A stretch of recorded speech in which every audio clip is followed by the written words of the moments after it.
Salam damai sejahtera saudara-saudaraku terkasih, pencinta firman Tuhan. Berjumpa kembali dengan Bible Learning with Father Joseph. Saudara-saudaraku terkasih, selamat hari Minggu, Minggu Prapaskah yang ketiga. Bukan sebuah kebetulan bahwa video hari ini yang Anda tonton sekarang ini adalah video ke-1000 dari Bible Learning with Father Joseph. Sebuah pencapaian yang luar biasa buat saya, karena selama kurang lebih 4 tahun bikin video 1000, berarti mungkin setiap 3 hari sekali atau setiap 2 hari sekali.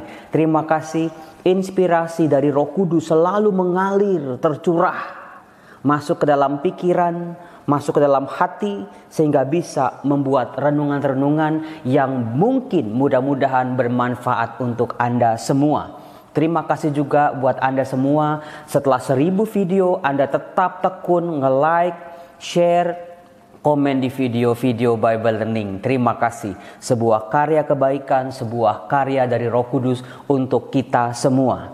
Saudara-saudara terkasih, apakah Anda tahu? Saya mau sharing sedikit. Karena apa? Sekarang nih 2 minggu terakhir ini, saya sedang tertampar-tampar oleh bacaan-bacaan firman Tuhan. Mengapa? Karena kan seminggu belakangan ini kan bacaan-bacaan selama masa Prapaskah kedua mengajak kita untuk jangan hanya bertobat dengan cara menjauhi dosa, tidak bikin dosa atau membersihkan diri, tetapi pertobatan kita juga harus bisa dirasakan oleh sesama kita. Mereka yang kecil, mereka yang miskin, mereka yang kelaparan, mereka yang kehausan. Saudara-saudara yang terkasih, mengapa saya merasa tertampar-tampar oleh bacaan-bacaan sepanjang minggu kedua ini?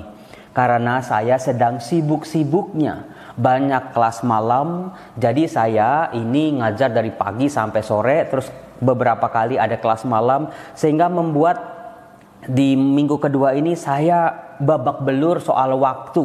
Nggak lagi ada waktu untuk bagi-bagi nasi kotak di jalan-jalan. Nah, tadi pagi saya ada waktu nih 1,5 jam nih. Langsung saya kabur cari tukang nasi gudeg. Kebetulan ada nasi gudeg di Kelapa Gading. Langsung saya menjalankan misi saya. Nggak sampai 1 jam itu puluhan kotak nasi gudeg habis. Karena dibagikan untuk orang-orang di jalanan, untuk supir-supir Gojek, untuk orang-orang tukang parkir yang juga memerlukan sapaan kita dengan memberikan mereka sarapan. Saudara-saudaraku yang terkasih, apakah Anda tahu siapa orang yang paling bahagia di dunia ini? Siapa orang yang paling berhasil di dunia ini? Siapa yang hidupnya betul-betul mengalami sebuah kepenuhan? Siapa? Coba, apakah Anda bisa menebaknya di kolom komen? Betul ya Romo ya. Siapa orang yang kira-kira paling bisa dikatakan bahagia di muka bumi ini? Orang kaya? Banyak orang kaya problematis. Orang yang populer, terkenal, banyak yang bunuh diri bahkan. Orang yang punya teman segala-galanya, banyak yang ditinggalin oleh teman-temannya ketika jatuh. Saudara-saudara terkasih, saya kasih clue. Orang yang dikatakan paling bahagia adalah orang yang mampu melihat bahwa apa yang telah dia lalui sepanjang jalan hidupnya di masa lalu betul-betul merancang kehidupannya, betul-betul bermanfaat untuk hidupnya saat ini. Maksudnya apa, Romo? Maksudnya adalah orang yang paling bahagia adalah orang yang bisa melihat bahwa semua yang terjadi di masa lalu, ada suka, duka, kekecewaan, keberhasilan, kegagalan, jatuh bangun, kedosaan, pertobatan, semuanya. Semua pengalaman itu ternyata sangat bermanfaat untuk hidupnya saat ini. Oh iya Romo, betul juga ya. Suka duka kehidupan ini coba kita lihat, kita maknai sebagai cara Tuhan mendidik hidup kita. Kok Romo Yosef bisa bilang begitu? Saya ketika baca bacaan Injil hari Minggu tanggal 12 Maret itu tentang perempuan Samaria yang berbicara di pinggir sumur dengan Tuhan Yesus. Apakah Anda tahu saudara-saudara, perempuan yang namanya tidak disebut ini perempuan yang problematik karena suaminya banyak, perempuan yang sedang menghindar dari gosip-gosip orang banyak, perempuan yang sedang malu dengan kehidupannya sendiri, ternyata bisa membuka mata saya, bisa memaknai kehidupan saya, dan saya percaya juga bisa memaknai kehidupan Anda semua. Kenapa sih Romo? Jadi begini, dulu waktu saya mau masuk seminari, jujurli nih, saya itu terinspirasi dengan seorang pastor paroki di Gereja Santo Yosef Matraman.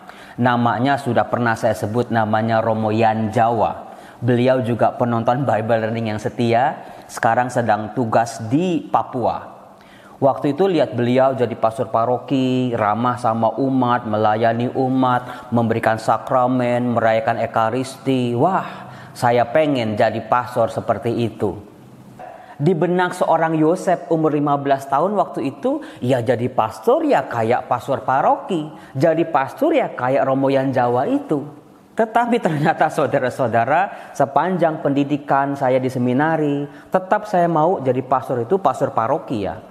Kehidupannya ya di pastoran, melayani umat dari pagi sampai siang, melayani orang sakit, jam 2 ditelepon sama umat untuk perminyakan misalnya, dihubungin sama umat untuk memberi pengakuan dosa atau konseling. Itu yang ada di benak saya dulu. Tetapi ternyata jalan panggilan saya mengarahkan saya ke tempat yang lain, ke jalur yang tidak biasanya dijalani oleh para imam. Karena sejak jadi pastor, saya hampir dikatakan tidak pernah bertugas di paroki. Bayangin saudara-saudara, saya nggak pernah tugas di paroki. Pernah sih tugas di paroki Pasar Minggu, hanya 3 bulan. Pernah tugas di Santo Yosef Matraman, hanya 6 bulan. Itu mah ya belum apa-apa. Sejak saya ditabiskan tahun 2006, saya harus studi, belajar kitab suci, belajar bahasa, belajar mengajar dan lain sebagainya. Dari situ saya sudah tahu bahwa jalan panggilan saya menjadi seorang imam berbeda dari yang lain. Dan ternyata saudara-saudara, begitu saya jalani, iya memang berbeda. Hari Senin jam 7:30 saya sudah mulai mengajar sampai siang. Nanti kadang-kadang ada kelas sore. Belum ditambah rapat ini rapat itu di kampus. Belum lagi juga ditambah rapat-rapat di keuskupan. Lalu juga menjadi ketua komisi kerasulan kitab suci. Nah di situ saya mulai merasa, Tuhan, salahkah saya kalau saya tidak pernah membaptis orang? Karena itu juga menjadi pergulatan saya. Satu-satunya orang yang saya baptis itu adalah oma saya sendiri. Cuman 1 orang, yang lain gak ada. Memberi sakramen perkawinan misalnya, sakramen pernikahan. Kalau seorang romo paroki bisa dihitung, itu bisa ratusan bahkan ribuan. Saya 16 tahun jadi pastor, baru 15 orang yang saya nikahi. Bayangkan saudara-saudara. Saudara-saudaraku terkasih, itu cara hidup seorang imam yang tercebur dalam dunia pendidikan. Sehingga kadang-kadang saya merasa, nanti kalau di pintu surga, saya ditanya oleh Santo Petrus, Romo Yosef sudah membaptis berapa orang? Kalau saya jawabnya 1 orang, waduh, bisa bahaya ini. Nah, saudara-saudara terkasih, pergulatan saya ini dijawab kontan oleh kisah dari Injil Yohanes bab 4 dalam kisah perempuan Samaria yang berbicara dengan Tuhan Yesus di pinggir sumur di Samaria. Saya baru menyadari bahwa dalam diri perempuan ini ada sesuatu yang luar biasa ketika dia dibentuk oleh Tuhan Yesus. Dia beriman dengan apa yang dia pahami. Itu luar biasanya. Pengetahuannya ditambah oleh Tuhan Yesus. Pengertiannya betul-betul dipupuk oleh Tuhan Yesus. Dari tidak tahu menjadi tahu. Dari tidak mengerti menjadi mengerti. Dari tidak mengenal jadi mengenal. Dari tidak menangkap jadi menangkap. Luar biasanya perempuan ini yang mau saya perkenalkan kepada saudara-saudara semua. Dalam Injil Yohanes bab 4, kisah perempuan ini diceritakan panjang lebar dari ayat 5 sampai ayat 42. Kayaknya panjang ceritanya itu sejajar dengan kisah Tuhan Yesus yang bercakap-cakap dengan seorang Farisi, pengajar orang Israel yang bernama Nikodemus. Nah, dari situ kita bisa membandingkan ini. Perbandingan antara Nikodemus dengan perempuan Samaria. Perbandingannya luar biasa, bertolak belakang. Kalau Nikodemus orang terkenal, Nikodemus pengajar agama Yahudi, Nikodemus sangat dihormati, Nikodemus sangat dielu-elukan. Omongannya itu sangat amat dihargai oleh orang-orang yang mendengarnya. Nikodemus adalah orang terpandang.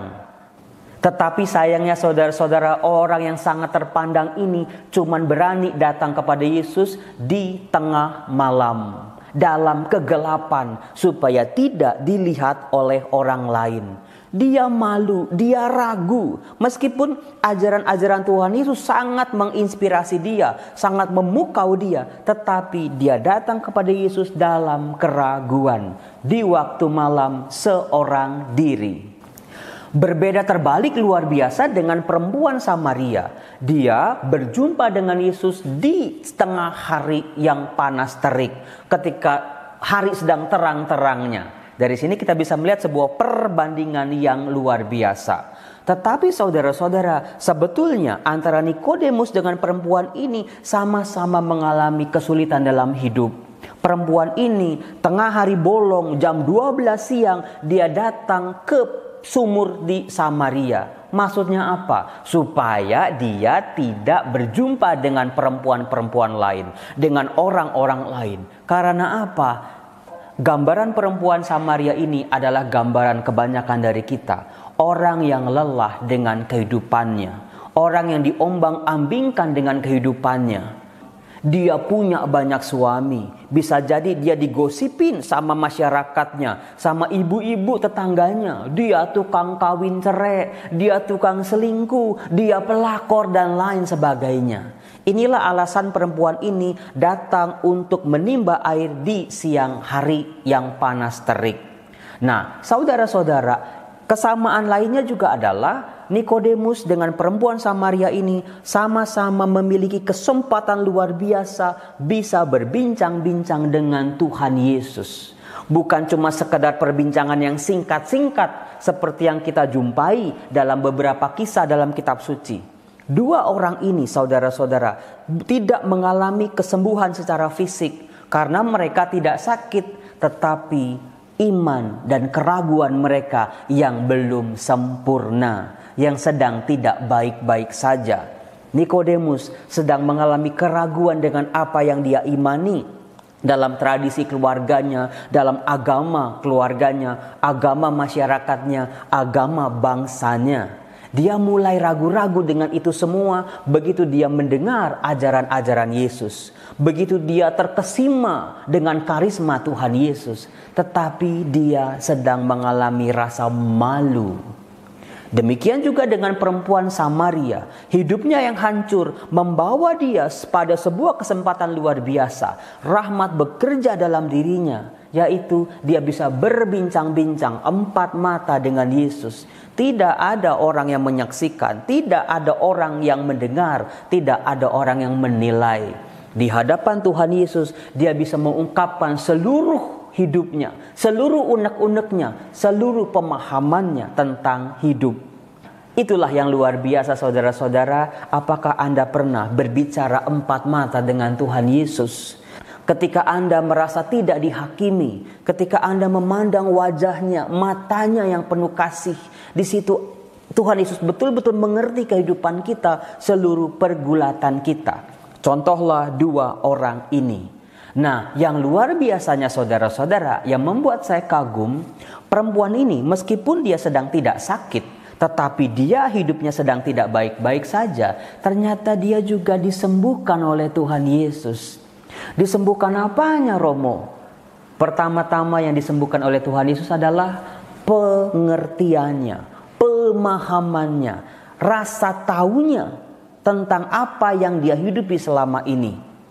Di awal tampak sekali perempuan Samaria ini tidak mampu menangkap omongan Yesus, tidak mampu mengerti apa yang dibicarakan oleh Tuhan Yesus tentang air hidup.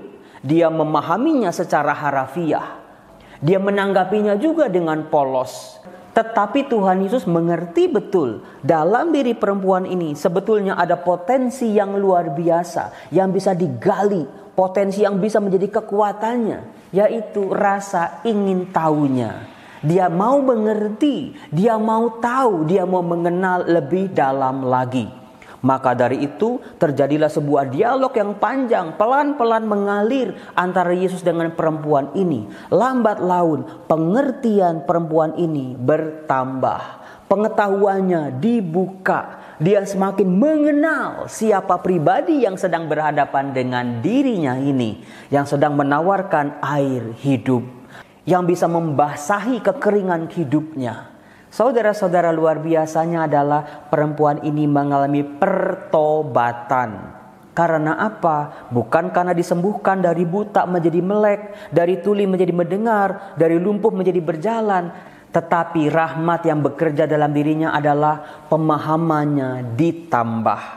Rasa ingin tahunya dipenuhi oleh Tuhan. Sehingga dia mampu dengan pikiran, dengan perasaannya mengenal pribadi Sang Juru Selamat ini. Betul-betul dia mengalami pertobatan. Betul-betul dia meninggalkan masa lalunya. Betul-betul dia mau memperbaiki kehidupannya. Karena apa? Karena pengetahuannya bertambah. Pemahamannya bertambah. Maka perempuan ini setelah dia mengalami pertobatan, dia menjadi saksi luar biasa bagi orang-orang sekampungnya di Samaria. Kalau Anda membaca Lukas bab 9, Tuhan Yesus itu pernah ditolak oleh orang-orang Samaria. Orang-orang Samaria itu adalah orang-orang yang antipati terhadap semua yang berhubungan dengan Yerusalem. Karena orang-orang Samaria, sebagaimana saya pernah ceritakan di zaman Yesus, mereka adalah orang-orang campuran dari kerajaan Asyur, bercampur. Mereka ada yang tetap beriman pada tradisi Yahudi, tetapi ada juga yang meninggalkan iman nenek moyang mereka, menyembah dewa-dewa orang Asyur. Nah, ternyata ada sebagian orang-orang Samaria yang tetap beriman pada Allahnya orang Israel. Mereka menyembah Allah di gunung Gerizim. Maka di zaman itu terjadilah persaingan antara menyembah Allah di gunung Gerizim di Samaria dengan menyembah Allah di Yerusalem. Nah, saudara-saudara, Tuhan Yesus pernah ditolak oleh orang-orang Samaria ketika Yesus melewati daerah Samaria dan menceritakan Yesus akan pergi ke Yerusalem. Di situ Yesus ditolak oleh orang-orang Samaria.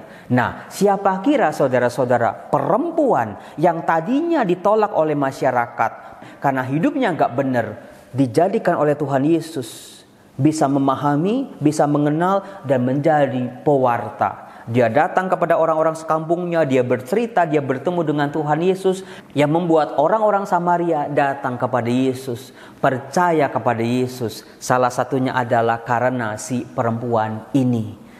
Itulah saudara-saudara yang membuat saya pada akhirnya bersyukur. Semua pelayanan saya, semua tugas-tugas saya, semua jalan hidup saya, meskipun berbeda dengan pastor-pastor yang lain, ternyata saya boleh terlibat luar biasa dalam karya keselamatan ini.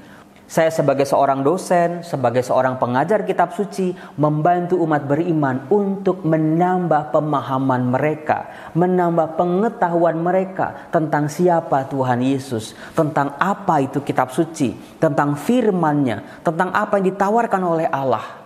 Di situ saya bersyukur. Pada akhirnya saya mampu menangkap ternyata semua yang saya jalani, sekolah panjang, belajar ini dan itu, keliling dunia bahkan untuk belajar tentang firman Tuhan, ternyata sangat bermanfaat untuk tugas saya sekarang ini sebagai seorang imam. Mudah-mudahan setelah umat ditambah pengetahuannya, mengerti, memahami tentang firman Tuhan, tentang seluk-beluk rencana Tuhan dalam kehidupannya, ditangkap oleh akal budinya, ditangkap oleh hatinya, umat juga mengalami yang namanya pertobatan. Itulah yang membuat saya bersyukur. Terima kasih Tuhan, saya boleh memaknai kehidupan saya yang seperti ini. Mudah-mudahan di minggu Prapaskah ini perjalanan tobat kita dibuka. Oh iya, betul juga ya Romo ya. Saya harus memahami apa yang saya imani. Saya harus mengimani apa yang saya pahami. Mudah-mudahan semakin umat suka belajar kitab suci, ikut kursus-kursus pendidikan kitab suci di KPKS, ikut seminar-seminar, menambah ilmunya, menambah pemahamannya. Karena itu membantu pertobatan kita seperti perempuan Samaria di pinggir sumur Samaria ini. Salam damai sejahtera saudara-saudaraku yang terkasih. Selamat hari Minggu, selamat kita memperjuangkan pantang puasa kita. Salam.